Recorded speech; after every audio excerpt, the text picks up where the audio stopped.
Hello, my name is Teresita Blanco, the Artsy sister, and today we're reading Saturnastra Loki.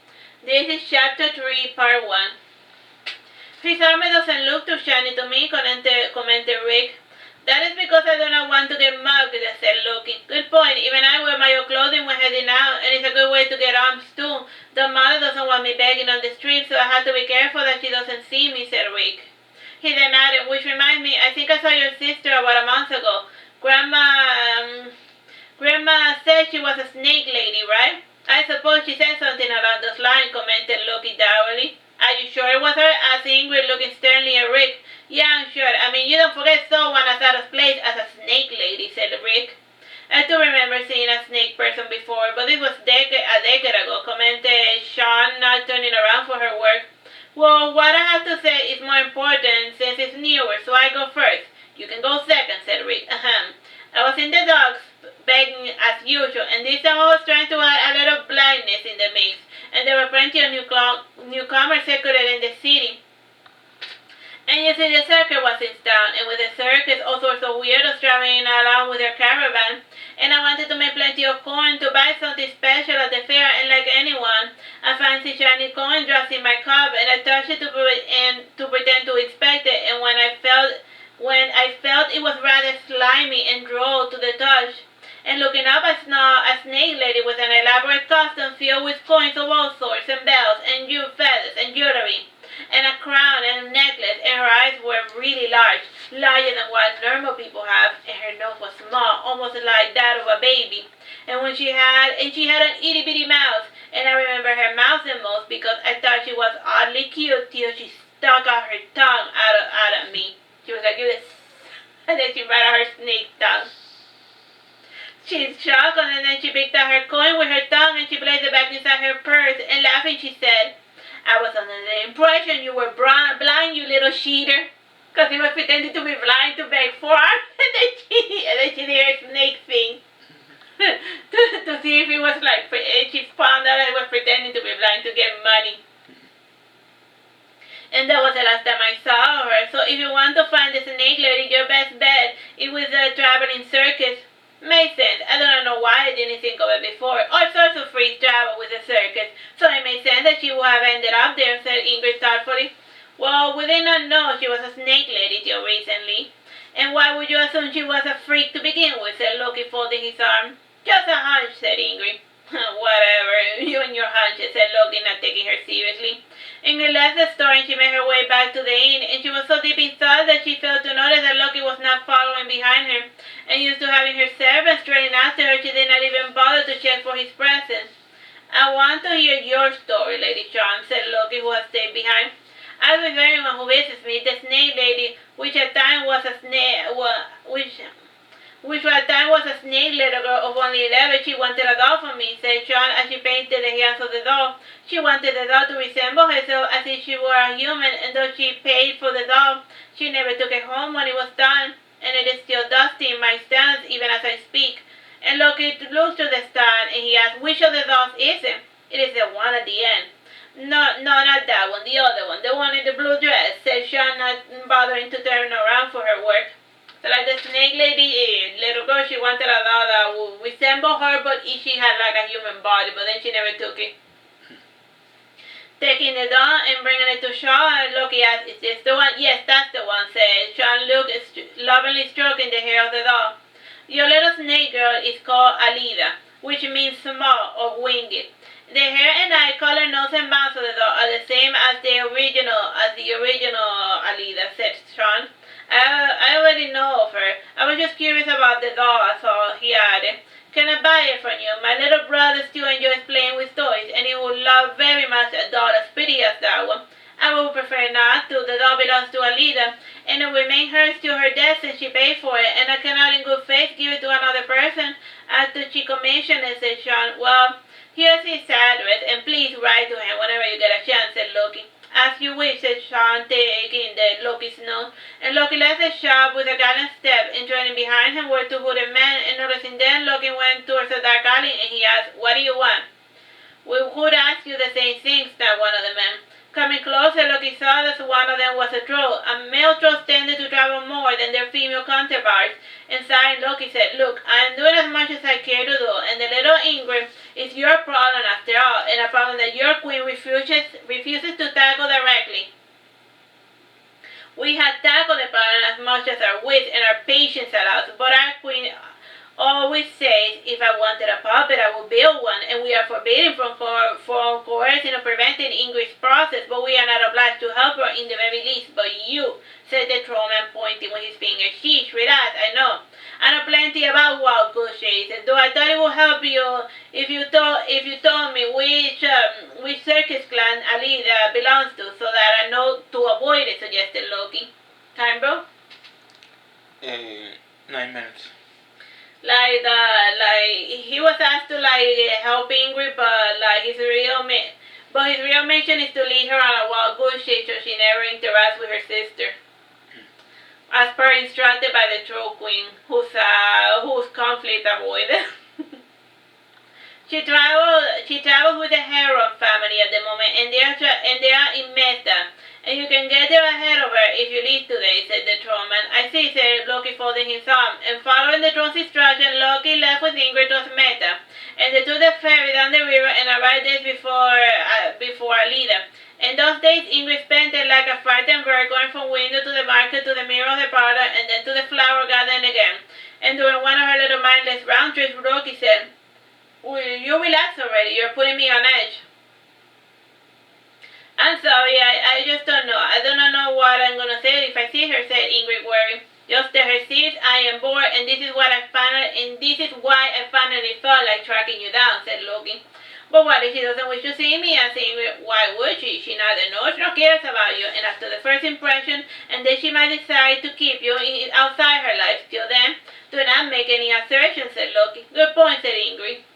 She stood by the window for some time, and then she nodded and said, I cannot come and see her empty-handed. I should give her a present like a welcome gift. What do snakes eat?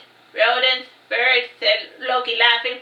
We should get her a nice canary. No, maybe she's embarrassed about her eating habits. No, maybe a pretty dress.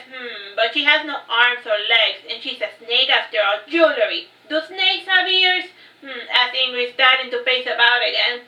Loki rolled his eyes and took the form of a large python, and he tripped Ingrid, who was not paying attention, and when she was staring at him, he said to her, find my ears, why don't you? She asked, do snakes have ears? And then he turns into a snake and asked, find my ears? Getting up, Ingrid sat down in the bed and then started shifting her sitting position, and Loki came to slither beside her, and he said, I have an idea. Why don't you get her something, and I will get her something. And said, we're two different people, and then we said that both gifts are from us, and this doubles our chances of getting her on her good side, and even if she hates what you get her, she would at least soften with my present. And why do you think she's gonna like your present? And mine said, call it a hunch. And with this idea in mind, was Loki and Ingrid left the inn and started looking through all of the shops in Meta. And Ingrid spent the entire day on the project and eventually settled on a crown to illustrate her desire that her sister will return with her and become a second troll princess. And Loki, on the other hand, brought a hula hoop with a colorful pattern of a coral snake. As he went along the market, he kept picking up random objects that he liked, and he did this while playing around with the hula hoop.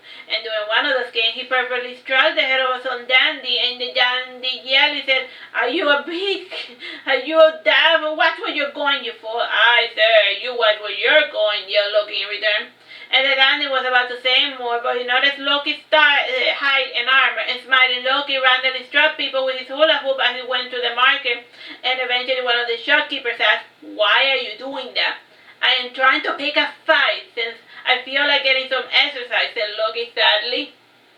If you are aging for a beating, there's a place for that in yonder port, explained the shopkeeper. Some of the mermen from Melina's troops have a pugilist club. Time, bro? 5 minutes, 30 seconds. Pugilist club. What is that? Oh. A fight club. A fight club. But you should also say it in the fanciest way possible. Yeah. A pugilist club. Most people avoid the plane since they fight in an underhanded. That's my sister, right? Said Loki, smiling. He decided to check out the club and see what it was all about, and the place in the dark was not too hard to find. It was the only structure that was made of brick and cement, composed of lime and porcelain, and the club logo had two swords clashing. shaking his head. Loki said, I did not think her man know what I don't think her mermaid know what pugilism means. Because pugilism is just fist fighting, but the club logo has swords clashing. So they don't know the meaning that it's supposed to be hand to hand they're fighting, but they put a sword as a logo. They don't know what pugilism means. The interior had a reception area where one rented swords and armor, and the class was decorated with paintings of the instructors, and at the center was the one healer. And the healer was the strangest thing of all. It had a stylized body, like a sleek stick figure or wooden sketching doll, and it did not have hands, but it had a solid pointed shape, with the tip softened into a dull poker, and the legs were made from the same fashion, and whenever it walked, people wondered how it did not wobble or fall since it didn't have anything that resembled known feet. And the wings were interesting enough, like strings of pearls, and when he came to the reception, he found it empty, and it had a sign that read, Gone fishing, be back soon. And since it was almost showtime, Loki decided to return with Ingrid, and she too had some last-minute items, and chuckling he asked, Do you think you bought enough junk? I don't know, said Ingrid. I would have liked to get her a dress or a book or something practical. I don't know, never mind, the way you want, said Loki, sighing. And the pair made their way towards the fair and was situated in the outskirts of Mita, and the main tent would have been placed on top of the road and where a monolith and some rooms were located, and before the show, Loki had gone to backstage to see Alida with Ingrid, and Ingrid had apparently paid off the predia to let her see Alida. And the majestic figure wearing an elegant cape was sitting before a mirror, and Ingrid started saying, Time, bro? 2 minutes. That's not what she said. Yeah.